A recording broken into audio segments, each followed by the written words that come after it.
Inihirit kamakailan ang pagtaas ng sahod ng mga manggagawa dahil sa patuloy na pagtaas ng presyo ng mga bilihin.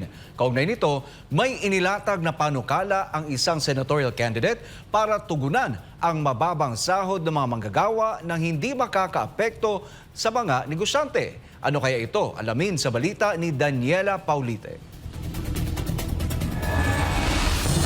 May nakahandang solusyon si senatorial candidate Pastor Apollo C. Quiboloy upang matugunan ang matagal ng hinaing ng mga manggagawa tungkol sa mababang sahod sa Pilipinas. Sa ngayon, umiiral ang Wage Rationalization Act na nagtatakda ng minimum wage rate sa Pilipinas at ang Salary Standardization Law na nagtatakda ng mga pamantayan para sa sahod at benepisyo ng mga kawani ng gobyerno. Sa proclamation rally ni Pastor Apollo C. Quiboloy kamakailan sa pamamagitan ng video message, ibinahagi ng butihing pastor ang kanyang panukalang Living Wage Act na magbibigay ng tamang sahod sa mga manggagawa at kawani ng gobyerno. Sa ilalim nito, ipatutupad ang unti-unting pagtaas ng sahod sa lahat ng rehiyon at sisiguruhing magkakaroon ng taunang adjustment sa sahod batay sa pagtaas ng presyo ng mga bilihin at antas ng pamumuhay sa bawat rehiyon. Anya, ang sistemang ito ay magbibigay daan para sa mas maayos na pagsasaayos ng mga negosyante sa sahod nang hindi maaapektuhan ang kanilang operasyon.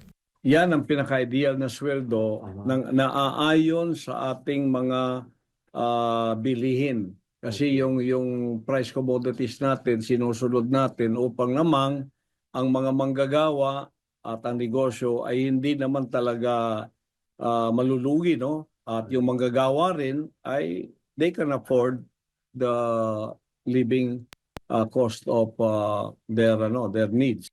Kabilang din sa panukalang ito ang National Living Wage, Regular Wage Reviews, pati na rin ang pagpapalakas sa Regional Tripartite Wages and Productivity Boards upang masigurong angkop ang pagtaas ng sahod sa bawat rehiyon. Yung kasing dapat na habulin natin ay yung pabago-bagong standard ng buhay ng tao ayon sa merkado, ayon sa pamilihan, at ayon na rin sa konektado sa tinatawag nating langis, no? Binigyan din ni Pastor Apollo C. Quiboloy ang kahalagahan ng training programs para mapataas ang kasanayan ng mga manggagawa, pati na rin ang pagbibigay ng incentives sa mga kumpanya o negosyo na magpapatupad ng mas mataas na sahod sa kanilang mga empleyado.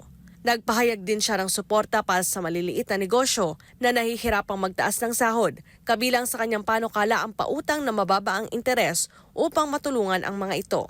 Kasama sa kanyang mga panukala ang public awareness campaigns para malaman ng mga employer at mga empleyado ang benepisyo ng fair wages. Upang matiyak na magiging epektibo ang mga hakbang na ito, sinabi ni Pastor Quiboloy na magtataguyod siya ng legislative action for a living wage kung saan magpapataw ng multa para sa mga hindi susunod sa mga living wage requirements. Magkakaroon din ng monitoring sa inflation at cost of living adjustments upang matugunan ang patuloy na pagtaas ng presyo at masigurong maabot ng mga manggagawa ang kanilang pangangailangan sa buhay.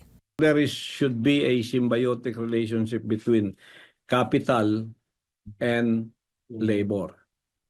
Yun ang binabalanse natin dito upang hindi malugi yung kapital at hindi naman maghihikahos yung mga nagbabanat buto ng mga manggagawa. Mababatid na kamakailan ay inaprubahan ng House Committee on Labor and Employment ang panukalang batas na naglalayong magbigay ng 200 pesos na dagdag sa arawang sahod ng mga manggagawa sa pribadong sektor. Gayunpaman, ilang negosyante ang nagpakita ng pangamba kaugnay dito. Para sa Diyos at sa Pilipinas kong mahal, Daniela Paulite, SMNI News.